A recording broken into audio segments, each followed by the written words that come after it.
Hello, and thank you for tuning into the frequency of a new awareness. Today, we are going to look at the ancient concept of duality, how it is described in the Judeo-Christian writings, also known as the biblical writings, the Old Testament. So,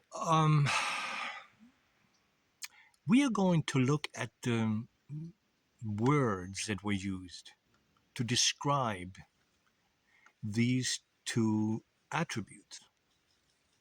The evil was Satan. Satan was the ruler, or is depicted as the ruler of an evil empire. And where is this evil empire? It's Earth. And the domain of the evil is hell. So these are the three words that in general describe the evil in our life, in our world. Now, how is the good described? Good is God, of course. And his realm is heaven, and the domain is the kingdom of God, the kingdom of heaven. And the evil world, the attributes were, it was cruel, it was violent, it was oppressive, it was evil, it it it was nasty. And attributes of the kingdom of God under the rulership of God was love, joy, peace, compassion. So we can see that the world in ancient times was very bad, was very evil, hopeless. I think the hardship that people had, we can't even comprehend in today's ways of life. So the question was now, how do I get from the evil kingdom into the good kingdom? And when we look at it in a literal way and take it word for word, the only way to get from the evil kingdom to the good kingdom is through dying. That's the only way. But again, that's not the way it is. Because as I've mentioned already earlier in earlier videos, nothing in this Bible, in these scriptures, is to be taken literal. It's all metaphoric. So, and when I explain to you what these words stand for, it makes much more sense. So let's take a look. Satan doesn't really exist. There is no being called Satan because it's a metaphor. And it's the human ego. Satan is a metaphor for the ego. God, on the other hand, is the creative source, the grand creator. Earth is low consciousness. Heaven, high consciousness. And that's just other words for high consciousness. The higher our consciousness, the more loving and caring and compassionate we are as people. And lower our consciousness is, we go down the other side. So hell, of course, doesn't exist. It's the human experience in slavery to the ego. The kingdom of God is a spiritual life. We get into this detailed a little bit further on, but the life on earth is brain-centered, ruled by the ego, is brain-centered. It relies on logical reasoning of the known. It takes the information that we can accumulate with our five senses and stores it in the brain. The brain processes the information, and then we make decisions in our lives. But it's very hard to evolve as human beings if we only make decisions according to past knowledge, and it's not really very helpful. So, on the other hand, the spiritual life is heart centered, and it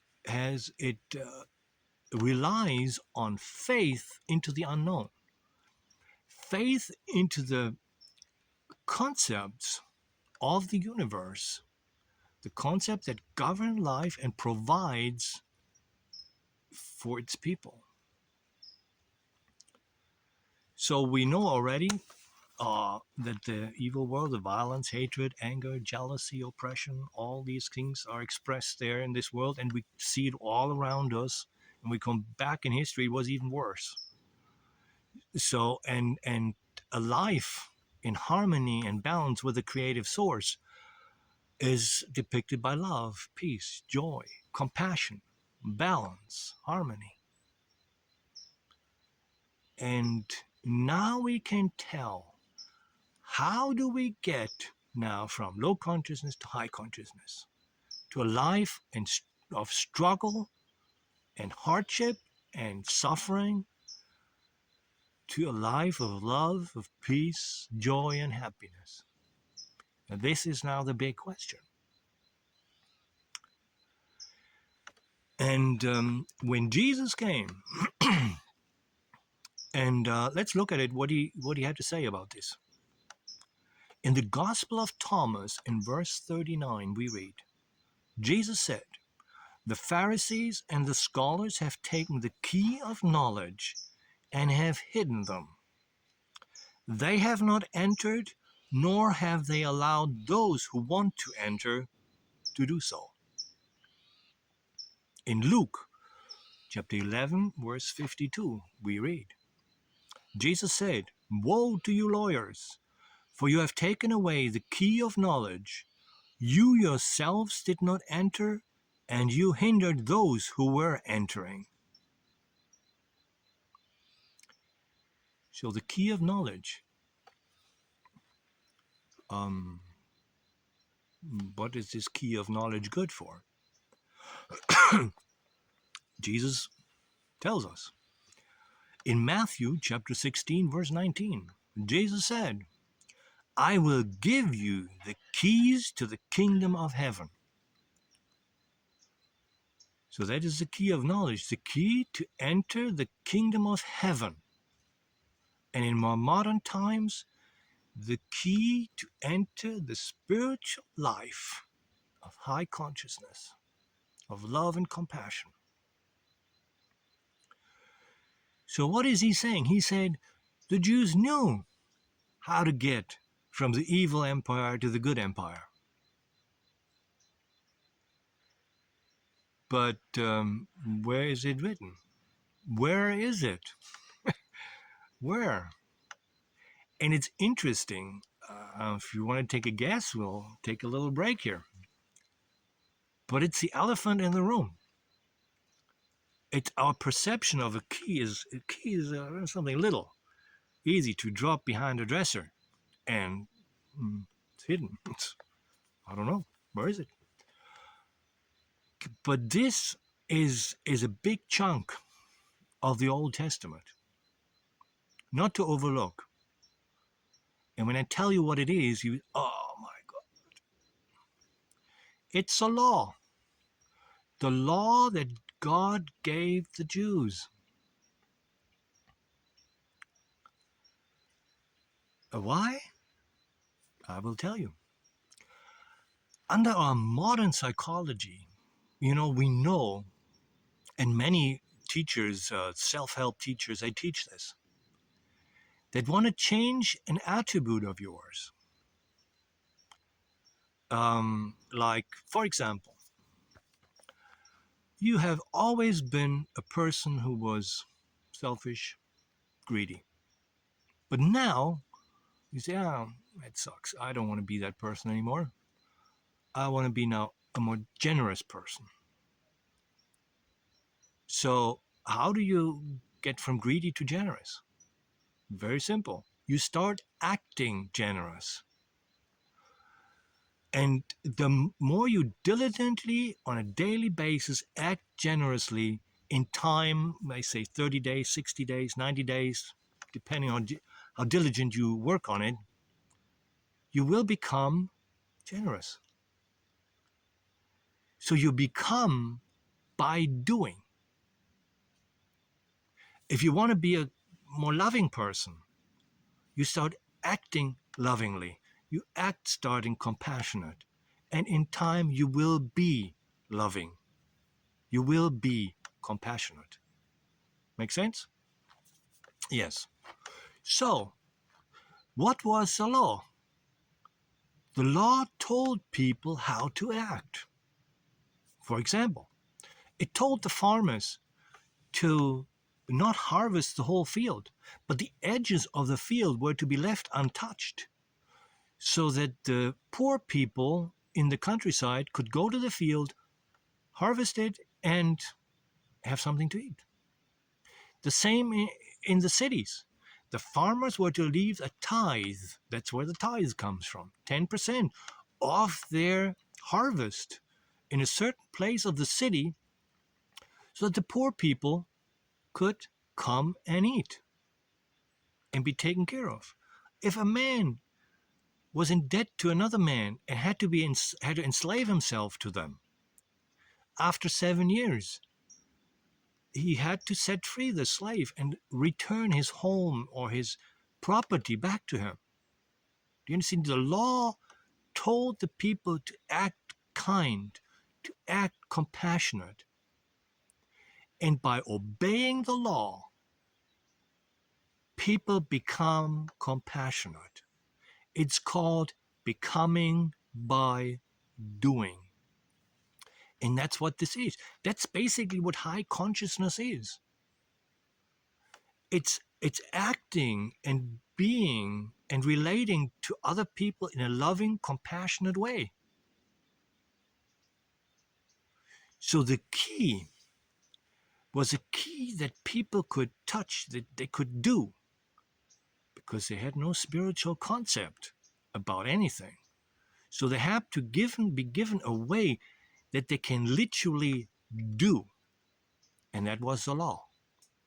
By obeying the law, they were able to enter into the kingdom of heaven, into a higher consciousness awareness in harmony and balance with the creative source.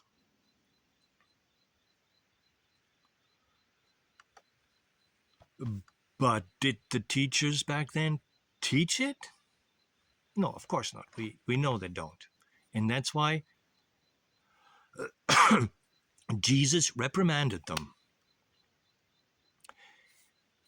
Now, Jesus was telling the people, oh, I'm here to give you the keys into the kingdom of heaven. Okay, now what did he tell? Did he just tell them, hey, remind them of that key? Or did he give them a different one? Yes, he gave them a different key. He told them that they are going to act lovingly and kind because they are love. They are a part of the creative source. They were acting kind because they are kind. Doing through being. He told them, you will act holy because you are holy.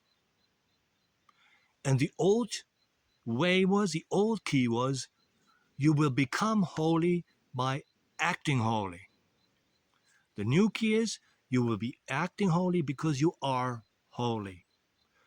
You are part of the creative source. No matter how you feel about yourself, no matter what you have done in your life, you are part of the creative source.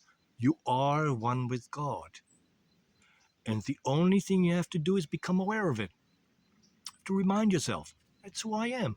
I'm a part of God. I'm a part of love. So I'm acting lovingly because that's who I am, right? Makes sense. So that is and this is the basic teaching of Jesus. And all um, the teachings or whatever he did was to show us the kind of power that comes with the territory, so to speak. When we are in harmony with God, and we make a later video, it goes too far now. But the power we have, that's what he taught us, the potential within the human being, what we are capable of doing. He walked on water. You can walk on water. He turned water into wine. You can turn water into wine. We just have to become aware of the power within ourselves. It's there. But we get into more detail in later videos. But this is a duality that was taught in ancient times, and how to overcome the duality and become one with the Creator. So I hope this was helpful, and thank you very much for tuning in, and I'll see you in the next video.